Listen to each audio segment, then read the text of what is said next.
Well, welcome back to the channel. So here we have Pecos, our 1977 GMC Sierra Grande C25.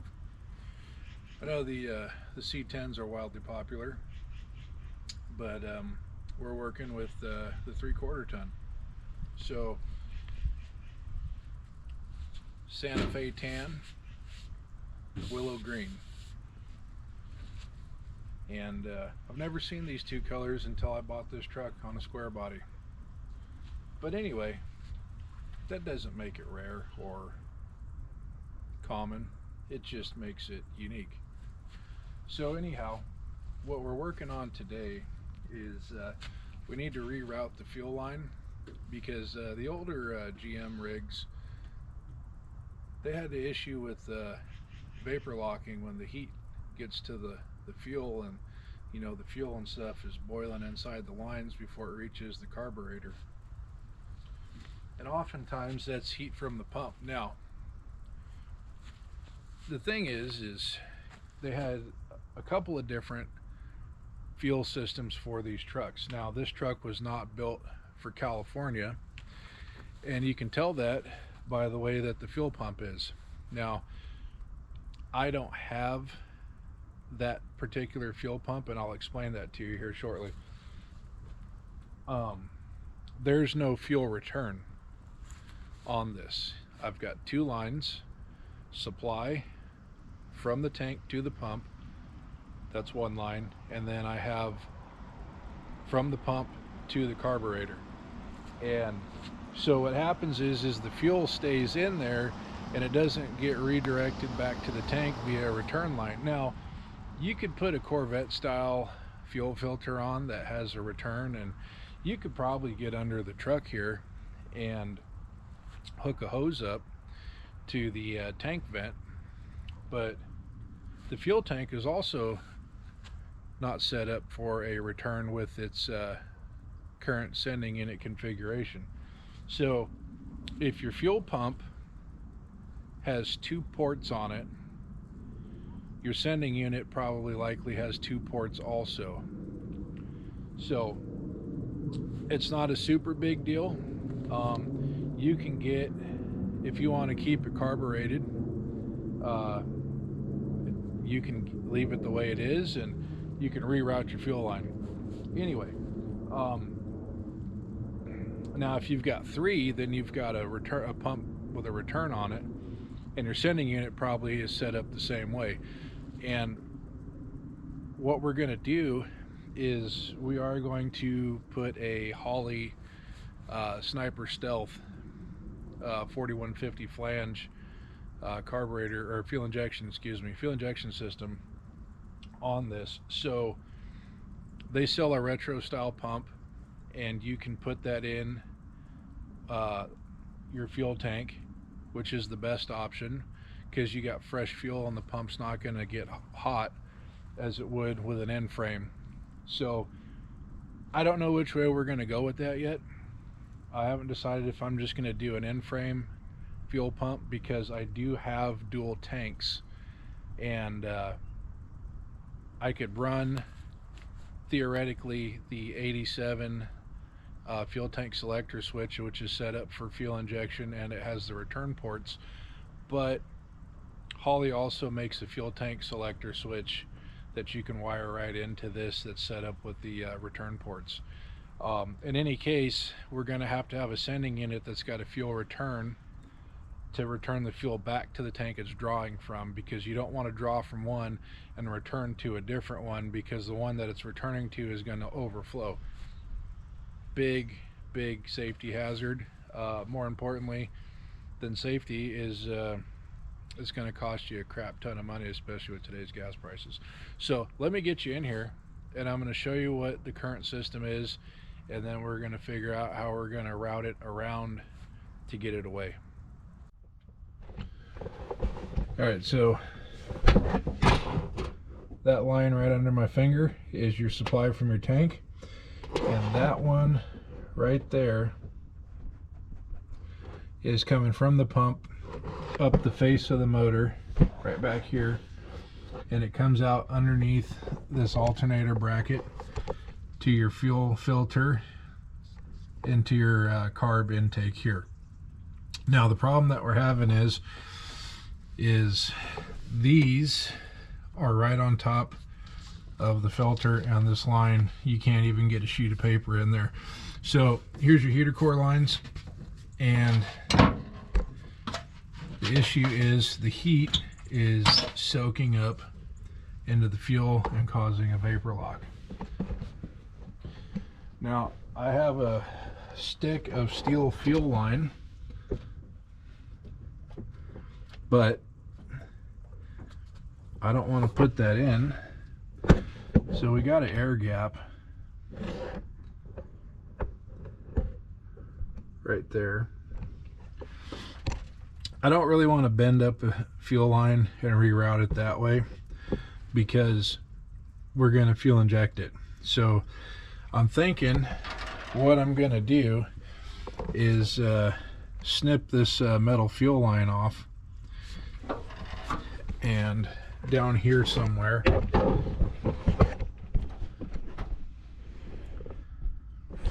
and then hook up some rubber line and route it, I think, out like this, come up here and come back over.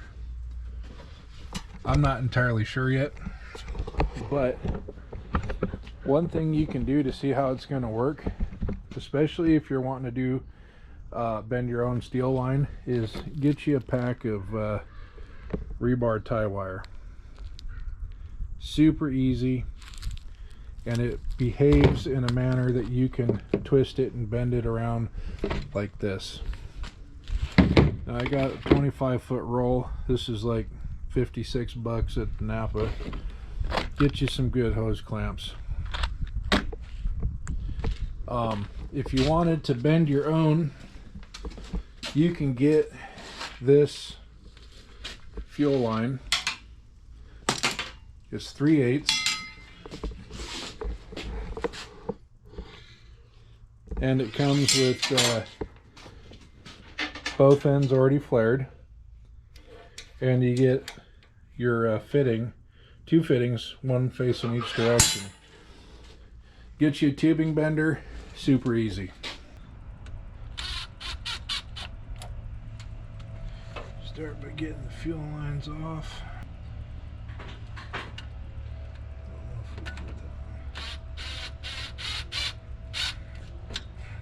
Alright, we got that thing off. Now, I can't remember what size socket that nut takes, so we'll figure it out here. Could be a good old 3/4. That it is.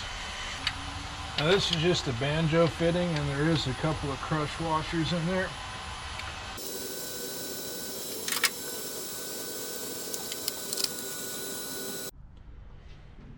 Alright, so we got that on there now.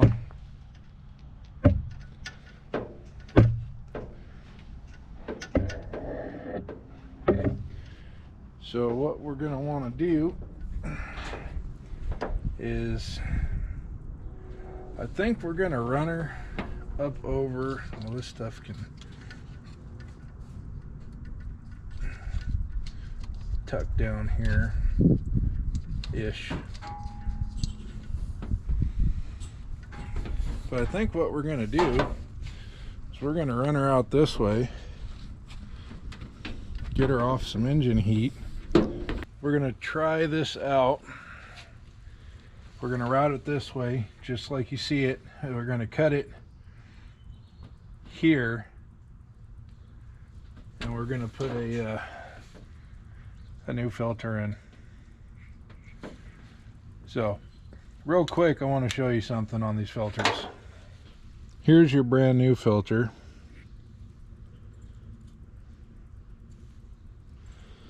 This filter is exactly a year old.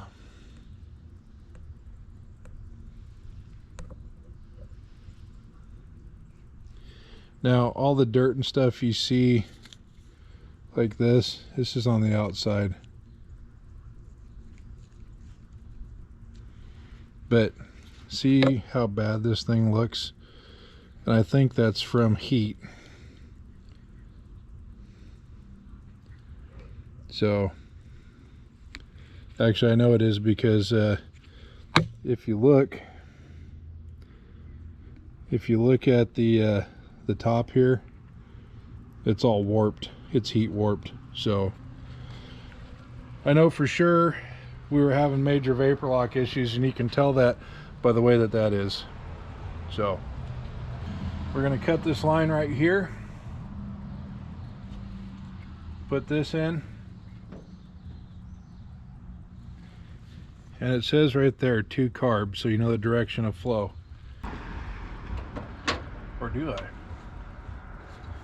Or don't I? I don't. So we'll just use a razor knife. Razor knife and the valve cover. Okay. So we got that cut.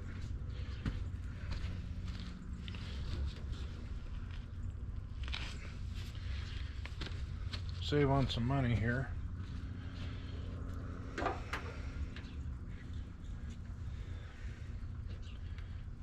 Hose clamp on.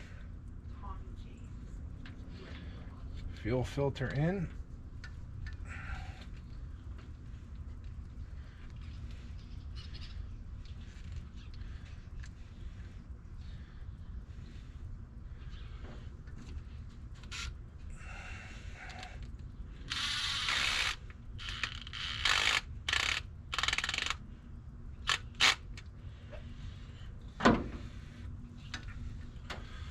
Okay, so we got that.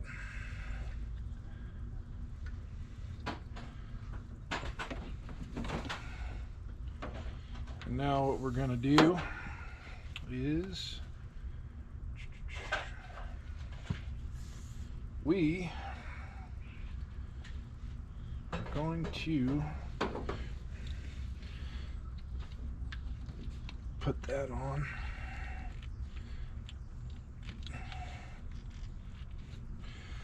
Okay.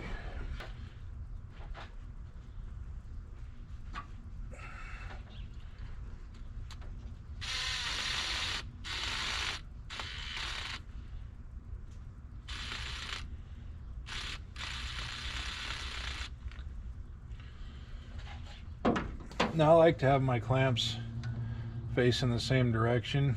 You can get these in a box, I think 10 at Napa. Now, if you see these red wings here, I've only found these at O'Reilly's. These are really nice.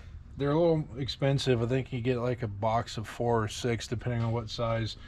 Super handy, and you can get them color coded in red, yellow, and I think blue, depending on what you want. So I got 2 red ones on the radiator hoses, well, the top hose. Anyway, super nice. So we got that. Now we're just gonna hang her out about like that.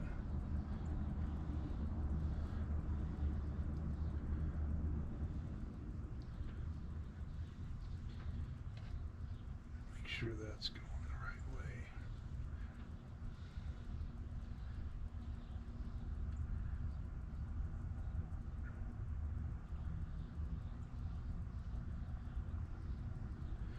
We'll give that a shot.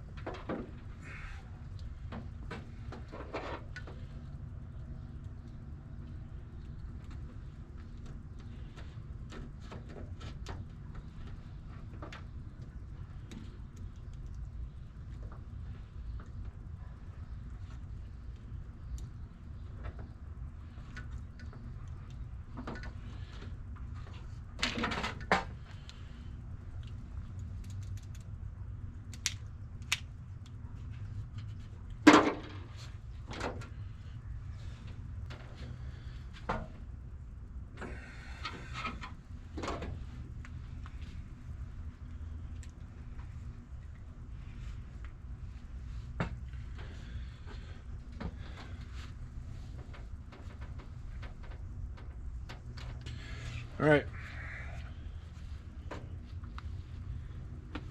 fire this thing up and see if she's got any leaks.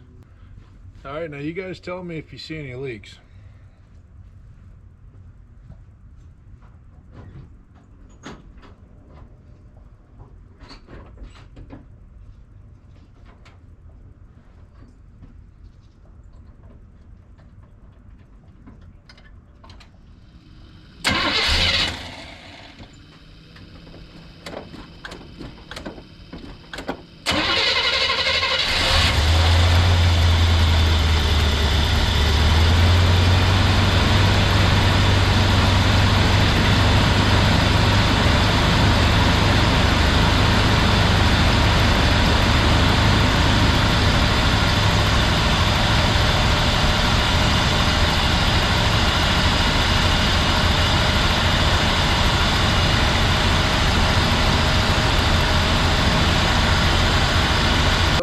Seeing any leaks.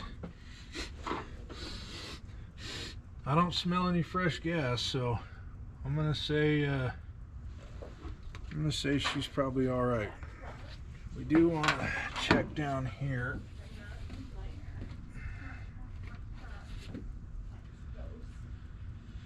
No fresh gas there. Nothing there.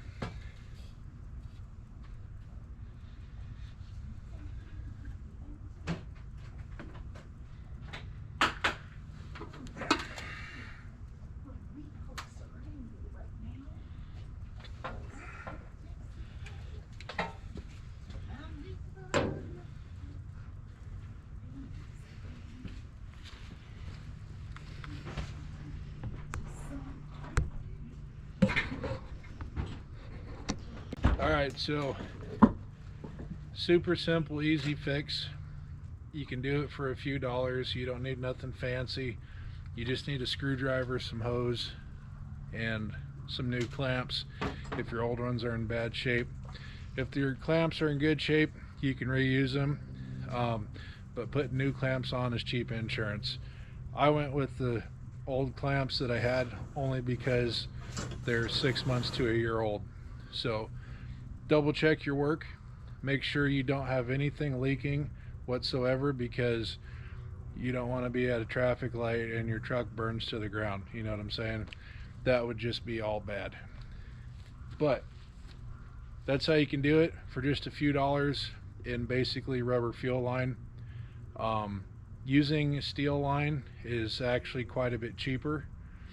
It's just time consuming, but like I said in the beginning here, we are going to fuel inject this with a Holley system, so I don't want to spend the time bending up the steel lines.